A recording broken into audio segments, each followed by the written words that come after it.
Hello बच्चों, आइए हम लोग नाइन्थ के एनसीईआरटी संविधान निर्माण अध्याय 3 का आगे वाला देखते हैं। पिछले वीडियो में हमने बताया था कि संविधान क्या है और उस पे हम लोग दक्षिण अफ्रीका के चीज़ों के बारे में जाना था। दक्षिण अफ्रीका में लोकतांत्रिक संविधान के बारे में हमने जाना था, नेशनल मंडेला के बारे में भी जाना था और उनको कब गिरफ्तार किया गया और 28 वर्षों बाद वो दक्षिण अफ्रीका के राष्ट्रपति बने, इसके बारे में हम लोग पढ़ चुके हैं। अगर कोई नहीं देखा है तो जाकर वो वीडियो देख सकता है। और आज हम लोग देखने चल रहे हैं कि हमें संविधान की जरूरत क्यों है। तो आइए देखते हैं। हम धीरे पढ़ा रहे हैं, आप इसको तेज करके सुन सकते हैं, देख सकते हैं। तो चलिए, अगर वीडियो अच्छा लगे तो इसको बाकी लोगों को पहुंचाइएगा। आपका सारे एग्जाम जो भी हो रहे हैं उसके लिए एनसीईआरटी जरूरी होता है और सबके लिए ये जरूरी है। आइए देखते हैं हमें एक संविधान की जरूरत क्यों है। ये प्रश्न है कि हमें एक संविधान की जरूरत क्यों है, और हमेशा ये प्रश्न रहता है। एक और है कि और संविधान क्या करता है, संविधान क्यों जरूरी है और वो करता क्या है। अगर इस बात को हमें जानना है तो दक्षिण अफ्रीका के उदाहरण से समझ सकते हैं। इस नए लोकतंत्र में दमन करने वाले यानी कि गोरे और दमन सहने वाले यानी कि काले दोनों ही साथ साथ समान हैसियत से रहने की योजना बना रहे थे। दोनों के लिए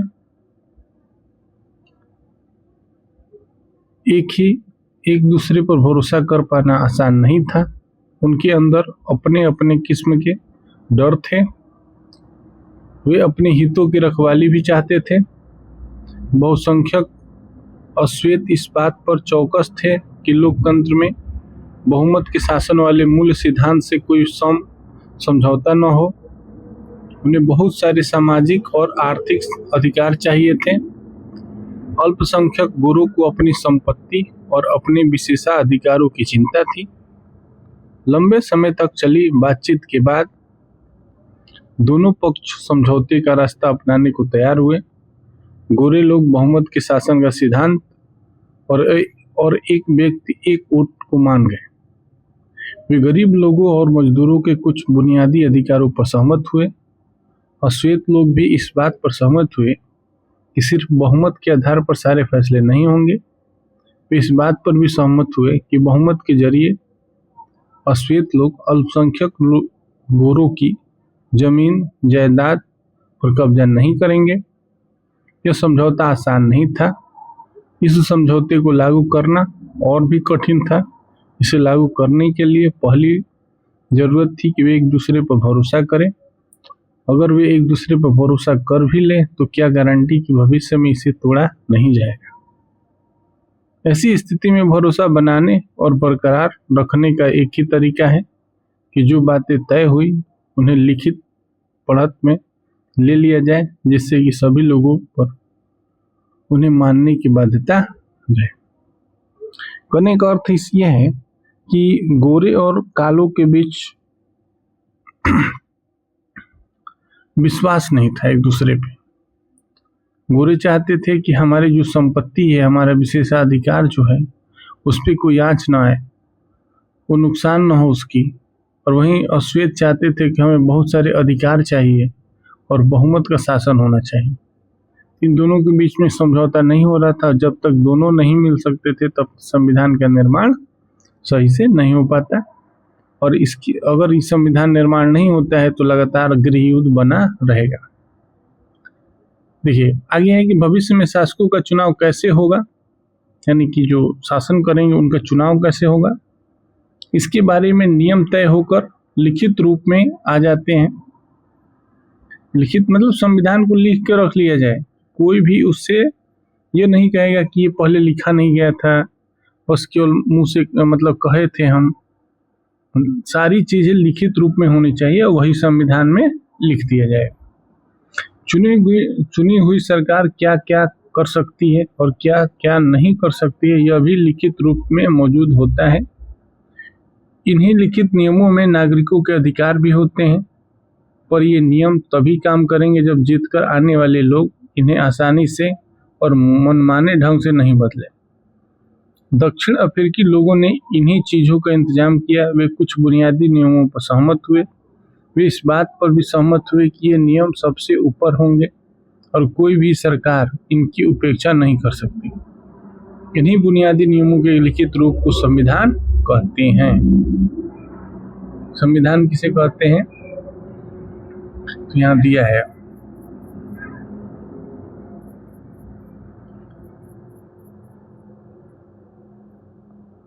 कोई भी सरकार उपेक्षा नहीं कर सकती। इन्हीं बुनियादी नियमों को के लिखित रूप को संविधान कहते हैं। क्या है? बुनियादी नियमों की लिखित रूप को संविधान कहते हैं। इसको पढ़ लीजिएगा। जो बुनियादी नियम है उसको लिख दिया जाए वही संविधान होगा। कुछ देशों में अलिखित संविधान भी है, जैसे ब्रिटेन, तो वहाँ परंपराओं से वो अलग है। ये आगे है कि संविधान रचना सिर्फ दक्षिण अफ्रीका की ही खासियत नहीं है। हर देश में अलग अलग समूहों के लोग रहते हैं। संभव है कि उनके रिश्ते दक्षिण अफ्रीका के गोरे और काले जितनी कटुतापूर्ण नहीं हो, पर दुनिया भर में लोगों के बीच विचारों और हितों में फर्क रहता है। लोकतांत्रिक शासन प्रणाली हो या न हो, पर दुनिया के सभी देशों को ऐसे बुनियादी नियमों की जरूरत होती है। यह बात सिर्फ सरकारों पर ही लागू नहीं होती। हर संगठन के कायदे कानून होते हैं, संविधान होता है। इस तरह आपके इलाके का कोई भी क्लब हो या सहकारी संगठन हो या फिर राजनीतिक दल, सभी को एक संविधान की जरूरत होती है। देखिए, संविधान केवल देश को ही नहीं बल्कि हर एक क्लब या संगठन को होता है, सरकारी संगठन को होता है, राजनीतिक दलों को भी होता है। मतलब जितनी भी चीजें होती हैं सबको एक संविधान की जरूरत पड़ती है। ये नहीं कि केवल देश को ही जरूरत पड़ती है, ऐसा नहीं है। ठीक है, तो सभी लोगों को संविधान मतलब राज्य या सरकार चलाने के लिए नियमों का एक संहिता को कहते हैं। संविधान किसको कहते हैं? नियमों की एक संहिता को कहते हैं। ठीक है, तो हर चीज को चलाने के लिए एक नियमों की संहिता होनी जरूरी है। इसमें है कि खुद करे खुद सीखे। ये क्या है कि अपने इलाके के किसी क्लब, सहकारी संगठन अथवा मजदूर संघ या राजनीतिक दल के दफ्तर में जाए और उनसे उनके संविधान या संगठन के नियमों की पुस्तक मांगे तथा उनका अध्ययन करें। क्या उसके नियम लोकतांत्रिक नियमों के अनुकूल है? क्या वे बिना भेदभाव के सभी को सदस्यता देते हैं? तो जो भी है, ऐसे अगर संविधान है किसी संगठन का तो उसको लेकर आप पढ़िए और देखिए। यहाँ पे है लल्लू जी हैं और ये कह रहे हैं कि यह तो गड़बड़ हो गई। अगर सभी बुनियादी बातों पर पहले ही फैसला हो गया था तो संविधान सभा बनाने की क्या औचित्य था? ऐसा नहीं है, ये हो तो गया, लेकिन उसको कैसे लिखा जाएगा और कहाँ कहाँ किन किन नियमों के तहत उसको वर्णित किया जाएगा, इसके लिए संविधान सभा बनाना और बहुत सारी और भी चीजें हैं जो इससे देश चले, उसके लिए भी संविधान सभा बनाना जरूरी होता है। अब देखिए आगे है कि संविधान लिखित नियमों की एक ऐसी किताब है जिसे किसी देश में रहने वाले सभी लोग सामूहिक रूप से मानते हैं। संविधान सर्वोच्च कानून है जिससे किसी क्षेत्र में रहने वाले लोगों, जिन्हें नागरिक कहा जाता है, के बीच के आपसी संबंध तय होने के साथ साथ लोगों और सरकार के बीच के संबंध भी तय होते हैं। ठीक, ये आपको लिख लेना है। संविधान यहाँ से लेके और यहाँ तक। यहाँ आगे देखते हैं हम लोग।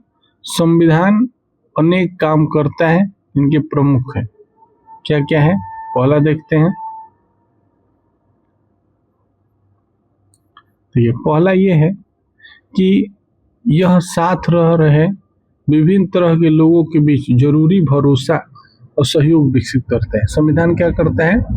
लोगों के बीच जरूरी भरोसा और सहयोग विकसित करता है।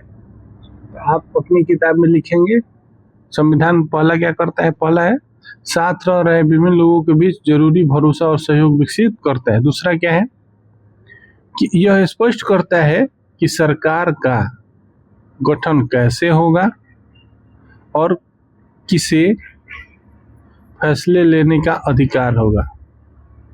ये दूसरा है कि सरकार का गठन कैसे होगा और किसे फैसले लेने का अधिकार होगा, ये दूसरा है।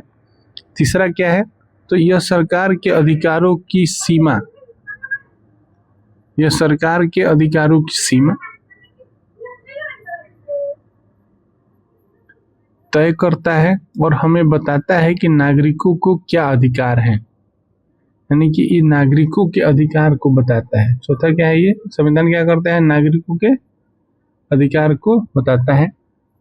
चौथा देखिए, तीसरा था यह अच्छे समाज के गठन, संविधान क्या करता है, अच्छे समाज के गठन के लिए लोगों की आकांक्षाओं को व्यक्त करता है, लोगों की आकांक्षाओं को व्यक्त करता है। ठीक है, जिन देशों में संविधान है वे सभी लोकतांत्रिक शासन वाले हो यह जरूरी नहीं है। अच्छा, संविधान होना लोकतांत्रिक होने का पैमाना नहीं है, लेकिन जिन देशों में लोकतांत्रिक शासन है वहां संविधान का होना जरूरी है।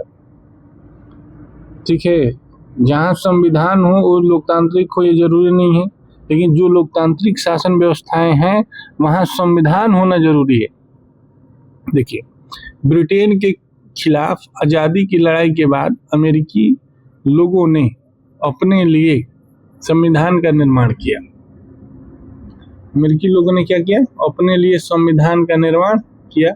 फ्रांसीसी क्रांति के बाद फ्रांसीसी लोगों ने एक लोकतांत्रिक संविधान की मान्यता दी।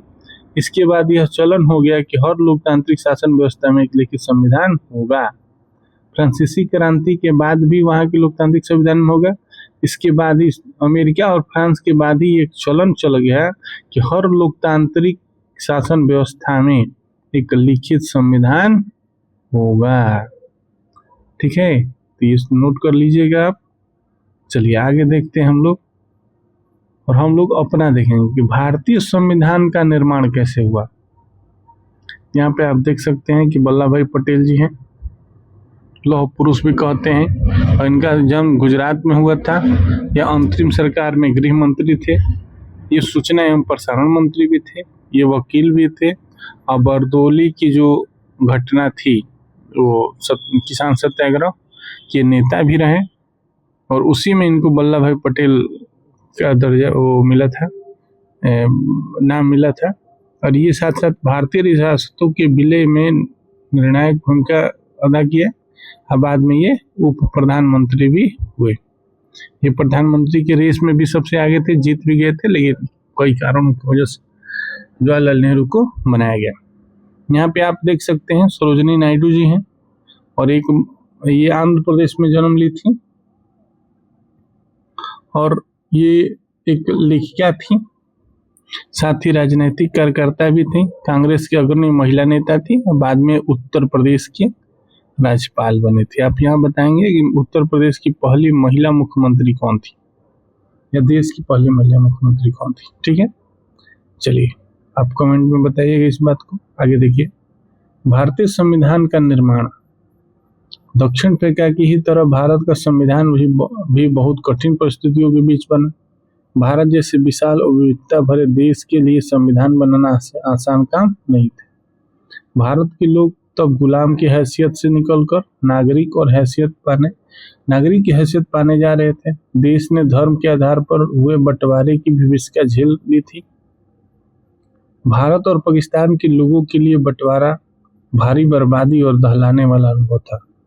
विभाजन से जुड़े हिंसा में सीमा के दोनों तरफ कम से कम 10 लाख लोग मारे जा चुके थे। एक बड़ी समस्या और भी थी। अंग्रेजों ने देशी रियासतों के शासकों को यह आज़ादी दे दी थी कि वे भारत या पाकिस्तान जिसमें इच्छा हो अपनी रियासत का विलय कर दें या स्वतंत्र रहें। इन रियासतों का विलय मुश्किल और अनिश्चित भरा काम था। जब संविधान लिखा जा रहा था तब देश का भविष्य इतना सुरक्षित और चैन भरा नहीं लगता था जितना आज है। संविधान निर्माताओं को देश के वर्तमान और भविष्य की चिंता थी। जब देश आजाद हुआ तो 565 रियासतें थी, लगभग कितनी 565 रियासतें थी, यानी कि छोटे छोटे राजवाड़े थे, राज्य थे। और इनको अंग्रेजों ने कह दिया था कि या तो आप भारत के साथ या पाकिस्तान के साथ जा सकते हैं, या तीसरा स्वतंत्र रह सकते हैं। ठीक है, ये कई सारी रियासतें कुछ कह रही थी जो भारत में थी वो कह रही थी हम पाकिस्तान में जाएंगे, जो पाकिस्तान में थी वो कह रही थी कि भारत में जाएंगे, बीच में जो थी वो कह रही थी हम स्वतंत्र रहेंगे। इसमें इनका एकीकरण करना काफी मुश्किल था, लग रहा था कि आज भारत टूट जाएगा, कल टूट जाएगा। और विदेशी मीडिया ये भी कह रही थी कि भारत एक साथ नहीं रहेगा, बहुत जल्दी ये बिखर जाएगा, कई सारे टुकड़ों में टूट जाएगा। विदेशी मीडिया ज़्यादातर यही अंदाजा लगाती थी कि भारत का लोकतंत्र कभी बचेगा नहीं, ये भी बिखर जाएगा, तानाशाही आ जाएगा और कई सारे देशों में भारत विभाजित हो जाएगा। लेकिन ऐसा नहीं हुआ, केवल देश का बंटवारा एक बार हुआ, कई कारण थे उसके बंटवारे के, उसके बाद कभी नहीं हुआ ऐसा। ठीक है, चलिए आगे देखते हैं। यहाँ खुद करे खुद सीखे, अपने दादा दादी नाना नानी या इलाके के किसी बुजुर्ग से बात कीजिए, उनसे पूछिए कि क्या उनको आज़ादी या बंटवारे के आज संविधान निर्माण के बारे में कुछ बातें याद है। उस समय लोगों की किन बातों की उम्मीद थी और क्या क्या अंदेशा थे अपनी कक्षा में बातें। अब ऐसे तो कोई बुजुर्ग होगा नहीं जो उस समय की बातों को याद रखे। चलिए आगे देखते हैं हम लोग। संविधान निर्माण का रास्ता। सारी मुश्किलों के बावजूद भारतीय संविधान निर्माताओं को एक बड़ा लाभ था। दक्षिण अफ्रीका की जिस तरह संविधान निर्माण के दौर में ही सारी बातों पर सहमति बनानी पड़ी, वैसी स्थिति उस समय के भारत में नहीं थी। भारत में ऐसा सहमति बनाने वाला कोई स्थिति नहीं था। उस समय के सभी जितने बड़े नेता थे सब संविधान सभा के हिस्सा में आ गए थे और सब एकमत थे। ये सबसे बड़ा भारत के लिए प्लस पॉइंट था। भारत में आज़ादी की लड़ाई के दौरान ही लोकतंत्र समेत अधिकांश बुनियादी बातों पर राष्ट्रीय सहमति बनाने का काम हो चुका था। हमारा राष्ट्रीय आंदोलन सिर्फ एक विदेशी सत्ता के खिलाफ संघर्ष भर नहीं था, यह न केवल अपने समाज को फिर से जगाने का वरन अपने समाज और राजनीति को बदलने और नए सिरे से गढ़ने का आंदोलन भी था। आज़ादी के बाद भारत को किस रास्ते पर चलना चाहिए, इसे लेकर आज़ादी के संघर्ष के दौरान भी तीखे मतभेद थे। ऐसे कुछ मतभेद अब भी बने हुए हैं, पर कुछ बुनियादी विचारों पर लगभग सभी लोगों की सहमति कायम हो चुकी थी। 1928 में ही मोतीलाल नेहरू और कांग्रेस के अन्य नेताओं ने भारत को एक संविधान लिखा। 1931 में कराची में हुए भारतीय राष्ट्रीय कांग्रेस के अधिवेशन में एक प्रस्ताव में यह रूपरेखा रखी गई थी कि आज़ाद भारत का संविधान कैसा होगा। इन दोनों ही दस्तावेजों में स्वतंत्र भारत के संविधान में सार्वभौम वयस्क मताधिकार, ये उसी टाइम ये कर दिया गया था कि भारत के जो संविधान होगा उसमें सार्वभौम वयस्क मताधिकार रखा जाएगा, स्वतंत्रता और समानता का अधिकार दिया जाएगा, अल्पसंख्यकों के अधिकार की रक्षा की बात की गई थी। इस प्रकार संविधान की रचना करने में के लिए बैठने से पहले ही बहुत कुछ बुनियादी मूल्यों पर सभी नेताओं की सहमति बन चुकी थी। ठीक है, चलिए आगे देखते हैं। औपनिवेशिक शासन की राजनीतिक संस्थाओं और व्यवस्थाओं को जानने समझने से भी नई राजनीतिक संस्थाओं का स्वरूप तय करने में मदद मिली। अंग्रेजी हुकूमत ने बहुत कम लोगों को वोट का अधिकार दिया था। इसके आधार पर अंग्रेजों ने जिस विधायिका का गठन किया वह बहुत कमजोर थी। 1937 के बाद पूरे ब्रिटिश शासन वाले भारत में प्रादेशिक असेंबलियों के लिए चुनाव कराए गए थे। इनमें बनी सरकारें पूरी तरह लोकतांत्रिक नहीं थी, पर विधानसभाओं में जाने और काम करने का अनुभव तो बहुत लाभदायक हुआ, क्योंकि इन्हीं भारतीय लोगों को अपनी संस्थाएं और व्यवस्थाएं बनानी थी और चलाना था। इसी कारण भारतीय संविधान में कई संस्थाओं और व्यवस्थाओं को पुरानी व्यवस्था से लगभग जस का तस अपना लिया गया, जैसे कि 1935 का भारत सरकार कानून। आज़ादी के बाद भारत के स्वरूप को लेकर वर्षों पहले से चली चिंता और बहसों ने भी काफ़ी लाभ पहुंचाया। हमारे नेताओं में इतना आत्मविश्वास आ गया था कि इन्हें बाहर के विचार और अनुभवों को अपनी जरूरत के अनुसार अपनाने में कोई हिचक नहीं हुई। हमारे अनेक नेता फ्रांसीसी क्रांति के आदर्शों, ब्रिटेन में संसदीय लोकतंत्र के कामकाज और अमेरिका के अधिकारों की सूची से काफी प्रभावित थे। रूस में हुई समाजवादी क्रांति ने भी अनेक भारतीयों को प्रभावित किया और वे सामाजिक और आर्थिक समता पर आधारित व्यवस्था बनाने की कल्पना करने लगे थे, लेकिन वे दूसरों की सिर्फ नकल नहीं कर रहे थे।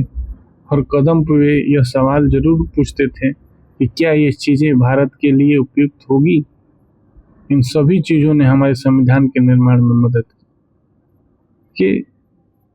कहने का अर्थ यह है कि जब भारत का संविधान बन रहा था तो जो ब्रिटेन की कार्य प्रणाली थी, जो अंग्रेजों ने हमारे साथ किया था, कार्य प्रणालियाँ थी, उसमें विधायिका में जा के कुछ लोग चुने जाते थे। भले ही कमजोर थी विधायिका और काफी कम लोगों को वोट देने का अधिकार था, लेकिन जिस प्रकार से वोटिंग होता था, उनके कार्य होते थे, जितने लोग भारत के चुनने गए उसमें उन्होंने काम किया, उससे काफी लाभ मिला कि जब हम आज़ाद हुए तो हमें भी वैसे ही कार्य करने को मिला।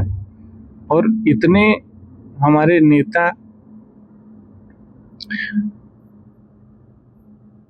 इन चीज़ों में आत्मविश्वास से बढ़ चुके थे कि वो लोग बाकी दुनिया की जो भी अच्छी चीज़ें थी वो उसको अपनाने से हिचके नहीं और उसको अपने देश के लिए जो भी अच्छा था उसको अपना लिए। उसमें सबसे ज़्यादा था, लगभग 200 से अधिक अनुच्छेदों को भारत सरकार कानून 1935 से अपने संविधान में ले लिया गया। कितना? जो आज 395 है, अनुच्छेद है 395, इसका लगभग 50% से अधिक 200 अनुच्छेदों को भारत सरकार अधिनियम 1935 से सीधा सीधा ले लिया गया। ठीक है, चलिए। और अमेरिका, फ्रांस, ब्रिटेन, कई सारे देशों, कनाडा, कई सारे देशों के, ऑस्ट्रेलिया, कई सारे देशों के संविधानों से हम अपना कुछ न कुछ चीजें लिए हैं और हमारा प्रभावित है। चलिए ये देखते हैं कि संविधान सभा का गठन कैसे हुआ। तो फिर भारत के संविधान के निर्माता कौन थे? यहाँ आपको संविधान बनाने में प्रमुख भूमिका निभाने वाले कुछ नेताओं के बारे में बहुत संक्षेप में कुछ जानकारियां मिलेंगी। चुने गए प्रतिनिधियों की जो सभा संविधान नामक विशाल दस्तावेज को लिखने का काम कर रही थी, उसे संविधान सभा किसे कहते हैं? तो चुने गए प्रतिनिधियों की जो सभा संविधान नामक विशाल दस्तावेज को लिखने का काम करती है उसे संविधान कहते हैं। ये आप यहाँ से लिख लेंगे, संविधान कहते हैं, इसको इतना लिख लीजिएगा। भारतीय संविधान के लिए जुलाई 1946 में चुनाव हुए थे। संविधान सभा की पहली बैठक दिसंबर 1946 में हुई थी। इसके तत्काल बाद देश दो भारत और पाकिस्तान में बढ़ गया। संविधान सभा की भी 2 हिस्सों में बट गई, भारत की संविधान सभा और पाकिस्तान की संविधान सभा। भारतीय संविधान लिखने वाले सभा में 299 सदस्य थे। इनसे 26 नवंबर 1949 को अपना काम पूरा कर लिया। इसने 26 नवंबर कब संविधान बन गया था? 26 नवंबर 1949 को। संविधान 26 जनवरी 1950 को लागू हुआ। इसी दिन की याद में हर साल 26 जनवरी को गणतंत्र दिवस के रूप में मनाते हैं। इस सभा द्वारा, देखिए, 26 जनवरी को स्वतंत्रता दिवस भी 1930 से मनाते थे और उसके उपलक्ष्य में ही रुके हुए थे कि 26 जनवरी से, इतने दिन से जो स्वतंत्रता दिवस हम 26 जनवरी 1930 से मना रहे थे, तो 26 जनवरी को भी कोई विशेष रख दिया जाए। तो जब संविधान लागू होने लगा तो 26 नवंबर 1949 2 महीना पहले बन गया था, लेकिन इसको फिर रोक दिया गया कि इसको 26 जनवरी को ही किया जाएगा कि हमेशा ये दिन याद रहेगा। चलिए आगे देखते हैं कि इस सभा द्वारा 50 साल से भी पहले बनाए संविधान को हम क्यों मानते हैं। हमने पहले ही एक कारण का जिक्र किया है। संविधान सिर्फ एक संविधान के सदस्यों के विचारों को ही व्यक्त नहीं करता है, यह अपने समय के व्यापक असहमतियों को व्यक्त करता है। दुनिया के कई देशों में संविधान को फिर से लिखना पड़ा क्योंकि संविधान में दर्ज बुनियादी बातों पर ही वहाँ के सभी सामाजिक समूहों या राजनीतिक दलों की सहमति नहीं थी। कई देशों में संविधान है पर वह कागज का टुकड़ा या किसी अन्य किताब की तरह का दस्तावेज भर है, कोई भी उस पर आचरण नहीं करता। पर हमारे संविधान का अनुभव एकदम अलग है। पिछली आधी सदी से ज़्यादा की अवधि में अनेक सामाजिक समूहों ने संविधान के कुछ प्रावधानों का सवाल उठाया, पर किसी भी बड़े सामाजिक समूह या राजनीतिक दल ने खुद संविधान की वैधता पर सवाल नहीं उठाया। यह हमारे संविधान की एक असाधारण उपलब्धि है। संविधान को मानने का दूसरा कारण यह है कि संविधान सभा भी भारत के लोगों का ही प्रतिनिधित्व कर रही थी। उस समय सार्वभौमिक वयस्क मताधिकार नहीं था, इसलिए संविधान सभा का चुनाव देश के लोग प्रत्यक्ष ढंग से नहीं कर रहे थे। देखिए, जो संविधान सभा थी इसका चुनाव नहीं हो पाया था क्योंकि वयस्क मताधिकार उस समय नहीं था, तो इसलिए संविधान सभा का चुनाव उस प्रत्यक्ष रूप ढंग से नहीं कर सकते थे। ठीक है, इसका चुनाव मुख्य रूप से उन प्रांतीय असेंबलियों के सदस्यों ने ही किया था जिनका जिक्र हम पहले कर चुके हैं। इसके कारण देश के सभी भौगोलिक क्षेत्रों का इसमें उचित प्रतिनिधित्व हो गया था।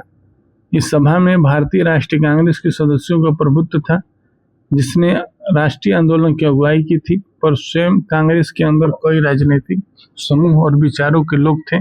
सभा में कई सदस्य ऐसे थे जो कांग्रेस के विचारों से सहमत नहीं थे। सामाजिक स्वरूप से इस सभा में सभी समूह, जाति, वर्ग, धर्म और पेशों के लोग थे। अगर संविधान सभा का गठन सार्वभौमिक वयस्क मताधिकार के जरिए हुआ होता तब भी इसका स्वरूप काफी कुछ इस तरह का होता। और अंततः जिस तरह संविधान सभा ने काम किया वह संविधान को एक तरह की पवित्रता और वैधता देता है। संविधान सभा का काम काफी व्यवस्थित, खुला और सार्वभौम सर्वसम्मति बनाने का प्रयास पर आधारित था। सबसे पहले कुछ बुनियादी सिद्धांत तय किए गए और उन पर सबकी सहमति बन गई। फिर प्रारूप कमेटी के प्रमुख डॉक्टर बी.आर. अम्बेडकर ने चर्चा के लिए एक प्रारूप संविधान बनाया। संविधान के प्रारूप की प्रत्येक धारा पर कई दौर में चर्चाएं हुई। 2000 से ज़्यादा संशोधनों पर विचार हुए। 3 वर्षों में कुल 114 दिनों की गंभीर चर्चा हुई। सभा में पेश हर प्रस्ताव पर हर शब्द और वहाँ कही गई हर बात को रिकॉर्ड किया गया और संभाला गया। इन्हें कॉन्स्टिट्यूशन असेंबली डिबेट्स नाम से 12 मोटे खंडों में प्रकाशित किया गया। इन्हीं बहसों ने हर वर्ष प्रावधान के पीछे की सोच और तर्क को सामाजिक समझा जा सकता है। संविधान की व्याख्या के लिए भी इस बहस के दस्तावेजों का उपयोग होता है। तो ये भारतीय संविधान की बुनियादी मूल्य हम लोग कल जानेंगे। यहाँ तक अभी के लिए इतना तक। यहाँ पे बगल में है एक जी दुर्गा आप देख सकते हैं कि प्रारूप कमेटी के जो प्रमुख थे, कौन थे अध्यक्ष होंगे, बी.आर. अम्बेडकर थे। लगभग 3 वर्षों का समय 114 दिनों की गंभीर चर्चा, यानी कि 3 वर्ष कहेंगे तो यहाँ 2 साल 11 महीना और 18 दिन, तो 18 दिन 12 दिन जो कम है तो इसको इतना न लिख के मोटा लगभग 3 साल कह देते हैं। ठीक है, तो आप कंफ्यूज मत होइएगा। संविधान बनने में लगभग 3 साल लगे, यही इस यहाँ पे कहा है। इसके 12 खंड थे, ये भी आप लिख लीजिएगा। ये आपके TRE 4 में जरूर पूछेगा। ठीक है, तो अभी के लिए इतना ही। किनारे लोगों को देख लीजिएगा आप एक बार, और अच्छा लगे वीडियो तो दूसरे तक पहुंचाएगा। तब तक के लिए धन्यवाद। आगे के लिए कल वीडियो बनाएंगे। धन्यवाद। वीडियो को शेयर करिए, सब्सक्राइब करिए, ज़्यादा से ज़्यादा लोगों तक पहुंचाइए।